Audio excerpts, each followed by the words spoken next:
Next in danger to the diseases comes the remedies for them.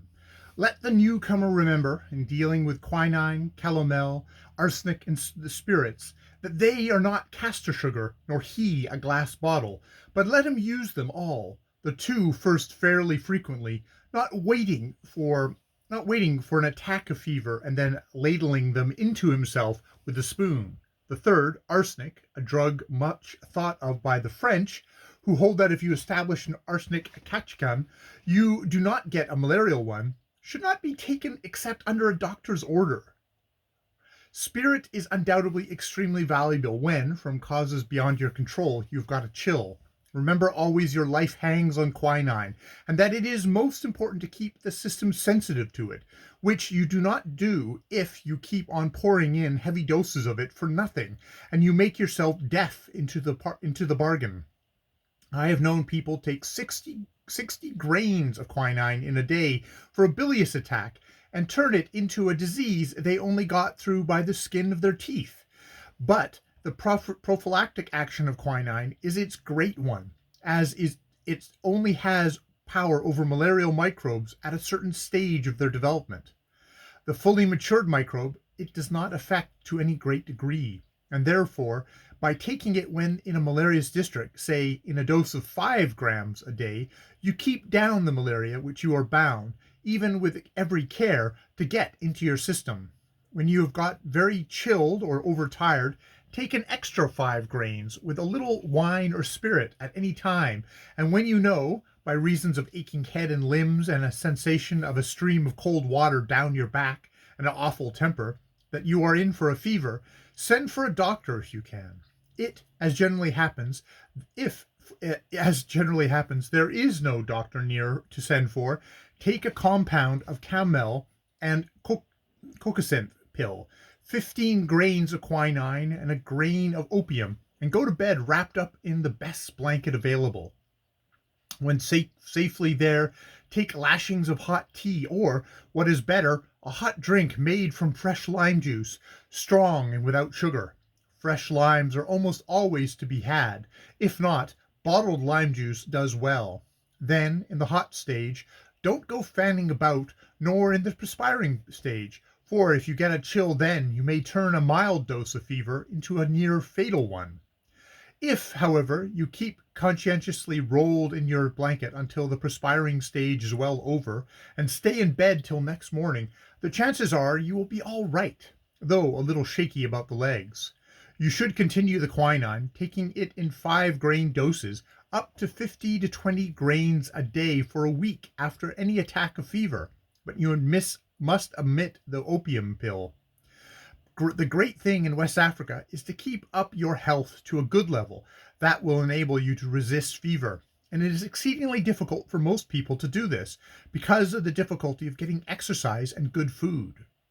But do what you may, it is almost certain you will get fever during a residence of more than 6 months on the coast, and the chances are 2 to 1 on the Gold Coast that you will die of it. But, without precautions, you will probably have it within a fortnight of first landing, and your chances of surviving are almost nil. With precautions in the rivers and on the southwest coast, your touch of fever may be a thing inferior in danger and discomfort to a bad cold in England. Yet remember, before you elect to cast your lot in with the West Coasters, that 85% of them die of fever or return home with their health permanently wrecked. Also remember that there is no getting acclimatized to the coast. There are, it is true, a few men out there who, although they have been resident in West Africa for years, have never had fever, but you can count them up on the fingers of one hand. There is another class who have been out for 12 months at a time, and have had not a touch of the fever. These you want the fingers of your 2 hands to count, but no more. By far the largest class is the third, which is made up of those who have had a slight dose of fever once a fortnight, and someday, apparently for no extra reason, get a heavy dose and die of it. A very considerable class is the fourth, those who die within a fortnight to a month of going ashore. The fate of a man depends solely on his powers of resisting the so-called malaria, not in his system becoming inured to it. The first class of men that I have cited have some unknown element in their constitutions that renders them immune. With the second class, the power of resistance is great and can be renewed from time to time by a spell home in a European climate. In the third class, the state is that of cumulative poisoning. In the fourth, of acute poisoning. Let the newcomer who goes to the coast take the most cheerful view of these statements, and let him regard himself as preordained to be one of the two most favored classes. Let him take every care short of getting frightened, which is as deadly as taking no care at all, and he may, I sincerely hope he will, survive. For a man who has got the grit in him and to go and fight in West Africa for those things worth fighting for, duty, honor, and gold, is a man whose death is a dead loss to his country. The cargoes from West Africa truly may wives and mithers mass despairing ca them lives o men. Okay. The cargoes from West Africa may truly be wives and mithers mass despair can live them o lives o men. Yet grievous as is the price England pays for her West African possessions, to us who know the men who risk their lives and die for them, England gets a good equivalent value for it, for she is the greatest manufacturing country in the world, and as such requires markets. Nowadays she requires them more than new colonies. A colony drains annually thousands of the most enterprising and energetic of her children from her, leaving behind them their aged and incapable relations.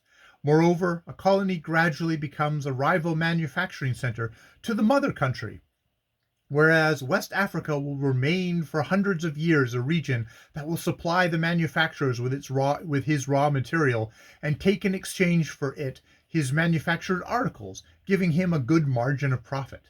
And the holding of our West African markets drains annually a few score of men only too often forever, but the trade they carry on and develop there, a trade, according to Sir George Baden-Powell, of the annual value of 9 million sterling, enables thousands of men, women, and children to remain safely in England, in comfort and pleasure, owing to the wages and profits arising from the manufacture and export of the articles used in that trade.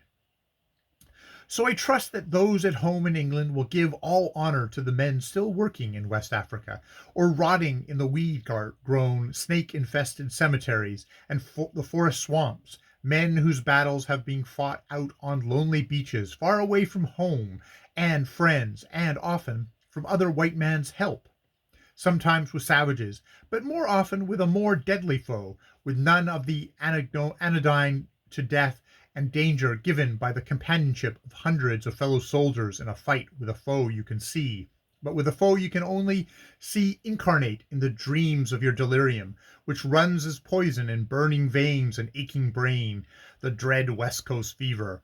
And may England never again dream of forfeiting or playing with the conquests won for her by those heroes of commerce, the West Coast traders, for of them, as well as such men as Sir Gerald Portal, truly it may be said, of such is the kingdom of England. Try that sentence.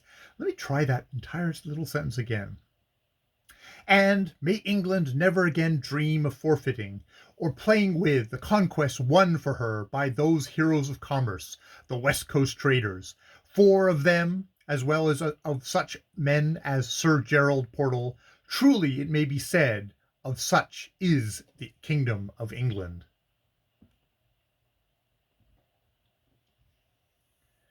And Sir Gerald Portal is March 13th, 1858 to January 1894, was a British diplomat who was the Consul General for British East Africa and British Special Commissioner to Uganda, and a main figure in the establishment of the Uganda Protectorate, who I am assuming probably died in Africa, but I can't immediately get to that. So I will leave it there. That is... Actually, here, I'm going to pause. Yes, Sir Gerald Portal was appointed, this is from Wikipedia, was appointed British Special Commissioner to East Africa In 1892, he is directed to visit Uganda to report to the British government on the desirability of setting up a British protectorate to replace the Imperial British East Africa Company.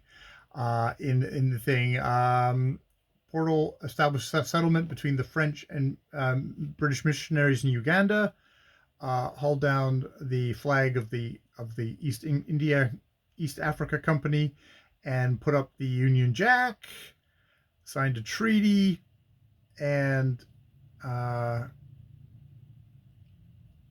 indeed he returned to Britain and recommended the declaration of Uganda as a protectorate, and then he died of typhoid fever in London on the 25th of January, 1894, at the age of 36.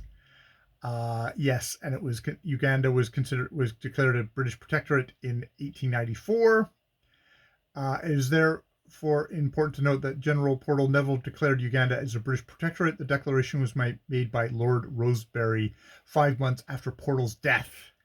The town of Fort Portal in western Uganda, where Portal had his base, is named after him, which is just one of these things of the great Brits who went there, mucked around, put Uganda under control of England, and then died at a particular thing. So that is the end of that is the end of chapter 22 of Travels in West Africa, Disease in West Africa. And there is a little there is a appendix here. How long is the appendix? There is a little appendix here which I will make another recording of right now.